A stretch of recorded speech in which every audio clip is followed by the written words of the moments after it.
Iya. Nah, terutama di karet, kami berani menawarkan harga lebih tinggi. Kenapa itu, Pak? Nggak takut rugi. Iya. Nah, kan kalau orang kan nggak mau takut rugi. Apalagi tadi Pak Dirjen cerita cuma dari harga segini tiba dari Terus jadi harga langsung berapa. iya 2 kali lipat. Naik begitu. dua kali lipat, 3 kali Iya. lipat. Iya. Gitu.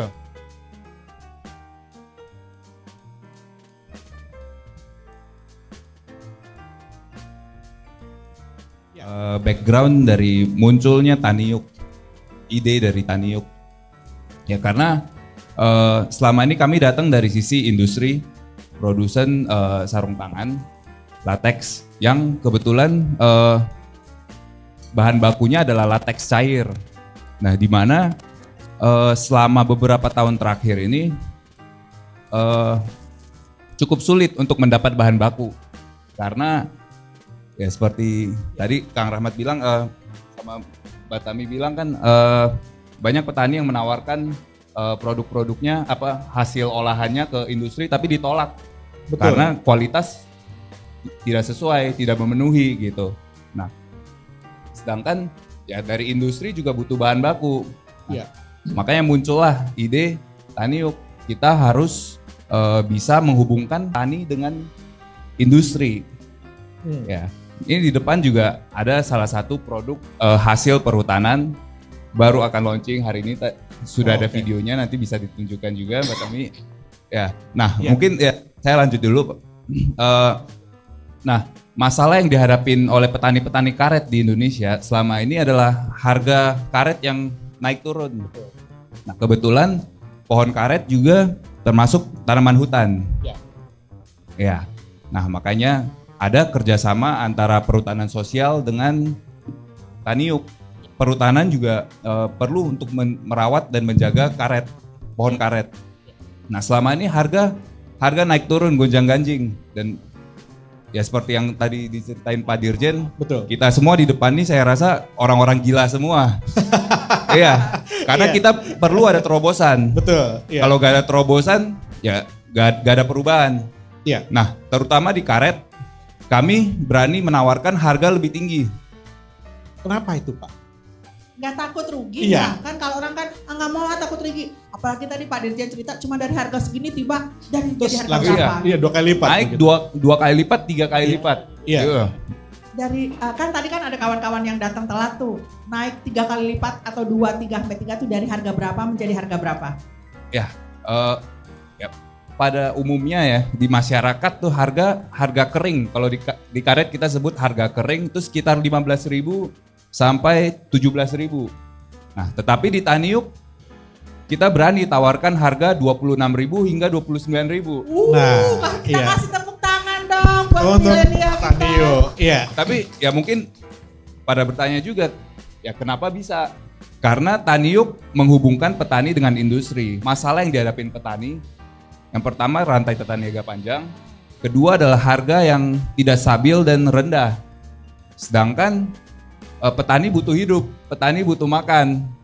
Nah, dengan harga market, harga pasar sekarang, saya rasa petani udah males. Jadinya ya tadi dikonversilah ke pertanian, Iya. padi, sawit. Iya, gitu. betul. Nah, ini kan butuh kreativitas ya, Bro Vincent. Kenapa? Karena saat orang hanya mau 15.000, ini margin sampai 2 kali lipat. Nah, tentunya saat masyarakat pasti happy. Pakai sistem. Nah, bagaimana nih teman-teman bisa memberi pembelajaran ke masyarakat di kampung untuk bisa menggunakan sistem di handphone ini? Kan nggak mudah itu ya. Kalau WA mungkin gampang. Tapi Dilatih bagaimana ya, nih untuk bisa dilatih. mengakses ke Taniuk itu? Inilah terobosan-terobosan kami.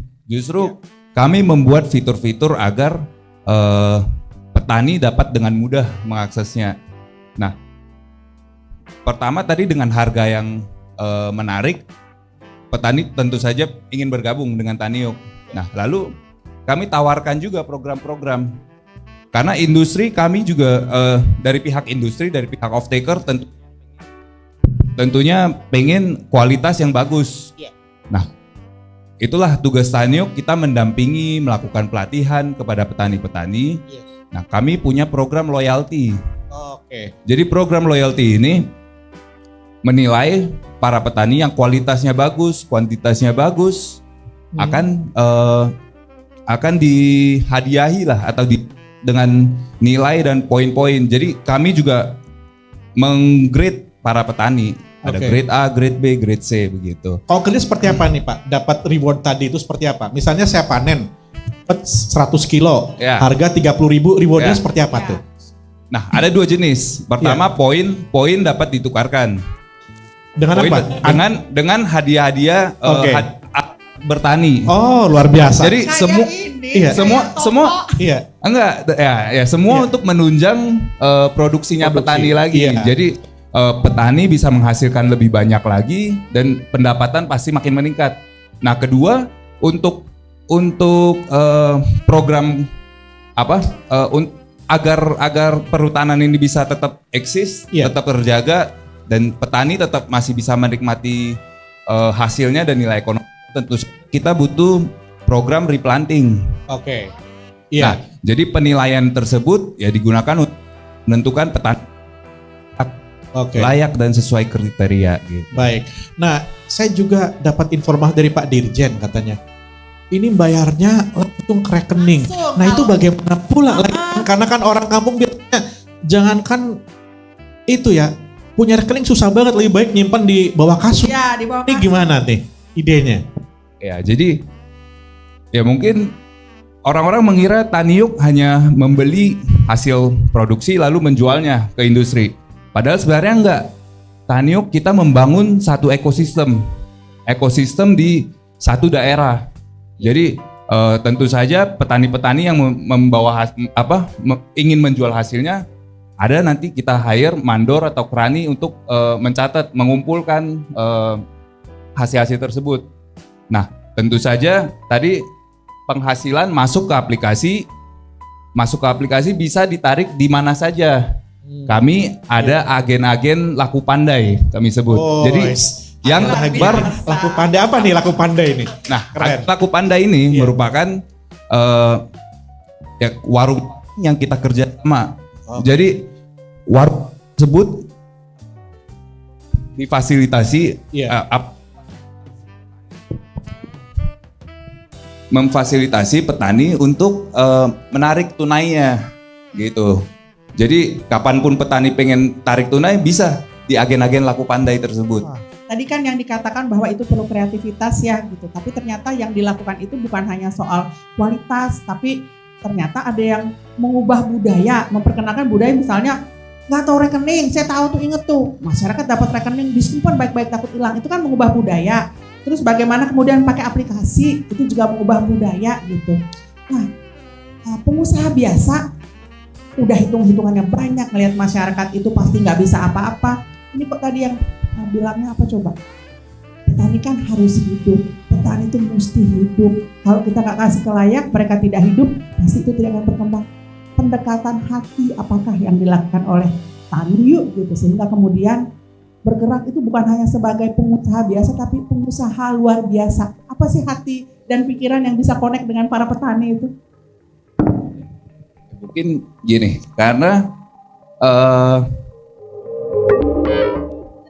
kita juga kan punya perkebunan, mungkin off-taker Shamrock Group punya juga perkebunan karet. Dan saya sendiri juga dari kecil sering melihat pergi-pergi ke perkebunan karet. Dan kita lihat sebenarnya karet ini cukup spesial. Cukup spesial. Karena dari karet kita belajar untuk disiplin. Gimana nih filosofinya nih? Ini gak menarik ini. Iya. Ini filsafat nih. Iya, gimana? Nah, gini, berbeda dengan tanaman-tanaman lain, Iya. karet ini membutuhkan jam-jam tertentu untuk dihasilkan produksi yang optimal. Berbeda dengan sawit, teh, ataupun padi misalnya Iya. kan, kapan panen bisa panen. Nah, di karet ini perlu ada hubungan, kalau saya hubungan emosi atau Iya. sentimen antara pohon dengan manusia. Iya. Karena cukup unik dan cukup membutuhkan skill nih untuk bertani karet. Iya. Karena kita ya pohon karet ini kita sadap. Iya. Apabila terlalu dalam nggak keluar hasilnya. Iya. Jadi butuh skill, butuh pendekatan juga. Bahkan ya apabila petani tersebut lagi feelingnya lagi Nggak gak bagus, enak, lagi iya. emosi, malah tanamannya yang dirusakin. Oke. Nah terus tadi kan kita belajar untuk disiplin jadinya. Nah pada jam-jam tertentu seperti jam produktif ya kita harus bangun, harus deres. Oke. Terima kasih buat Tani yuk. Kasih A+ luar biasa buat Kasih Tani yuk. A+. Makasih banyak Mbak Tami dan kawan-kawan semuanya. Pertanyaan saya ke Pak Vincent dari Taniuk. Menarik ya. Di Jambi ya, saya khusus di Jambi, mungkin juga Sumatera Barat. Salah satu mata pencarian utama masyarakat itu agroforestry. Dan ini cocok di perhutanan sosial. Itu agroforestry-nya tanaman utama adalah karet. Nah, tantangannya dari tahun 2011, karet itu turun harganya. Dan tantangan juga bagi kami, bagi pengelola pendamping perhutanan sosial. Karet-karet mereka itu sekarang harganya jauh turun sekali. Dan tidak bersemangat mereka mengelola karetnya. Tantangannya lagi mereka mau merubah tanaman karet yang monokultur sawit gitu ya. Itu tantangan paling berat. Sekarang ada startup Taniuk. Kami sangat apresiasi. Kami butuh itu gitu ya. Butuh itu supaya agroforestry ini jalan gitu. Iya. Kemarin saya sempat ngobrol mencari hal seperti ini dari dulu. Kami butuh offtake pembeli supaya petani-petani karet yang ada di PS ini tingkat kesejahteraannya tidak sawit yang dilihatnya gitu. Pertanyaannya, kami sudah coba untuk memfasilitasi petani itu untuk menghasilkan karet bersih. Tantangannya berat sekali Pak Penjen. Kan biasa mereka karet kotor gitu ya. Disadap, masuk dalam tempurung, dia ambil sore atau besok. Kalau karet bersih itu ditungguin, ditampung di tempat yang bersih. Kalau hari hujan gimana? Hilang. Sia-sia bagi petani. Masih belum mau petani kami mau yang bersih nih. Saya pingin bagaimana strategi Taniuk untuk memotivasi petani supaya bisa mengelola karet bersih sehingga harganya dari 11.000 jadi 29.000. Oke, luar biasa.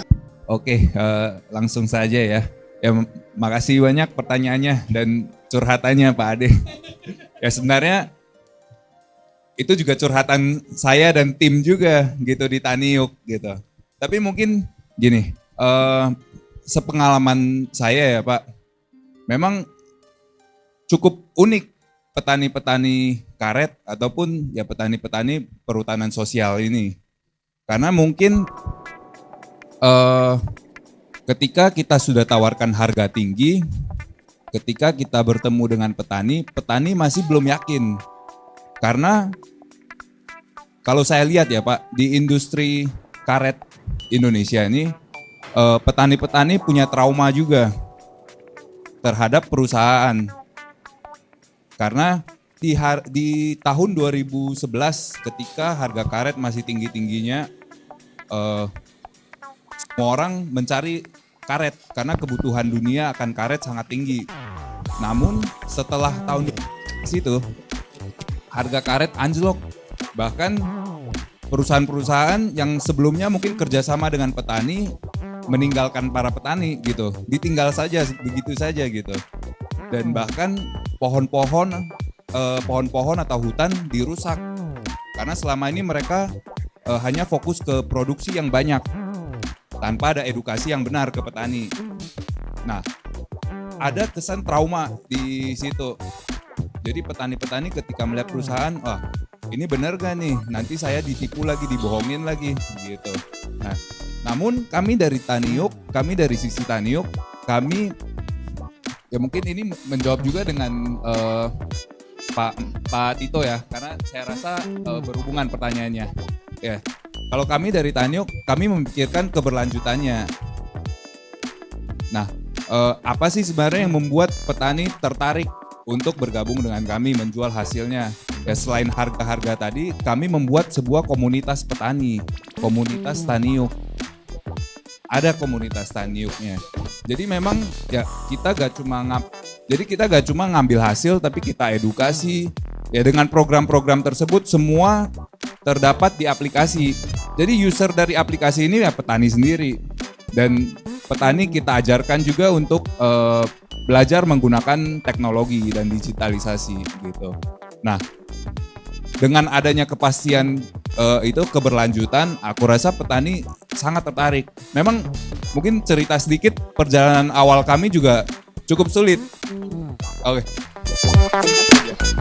Ya tadi ya seperti curhatan tadi Pak Ade, ya setengah tahun awal bahkan kita petani yang bergabung dengan kita itu masih di kisaran 50 sampai 60 petani saja. Setengah tahun kita berjuang, kita sosialisasi, kita menceritakan program kita. Cuma petani belum tertarik. Namun pelan-pelan pada satu titik petani sudah merasakan manfaatnya, merasakan benefitnya. Petani juga ngomong gitu ke tetangga, ke petani-petani sekitar bahwa ya memang ini program nyata dan berkelanjutan. Nah, ya alhamdulillah sekarang 1,5 tahun berjalan kita sudah mencapai 1.300 petani. Dan harapan saya ya kita bisa Terus meningkat ya. Iya. Baik, terima kasih banyak Bro Vincent.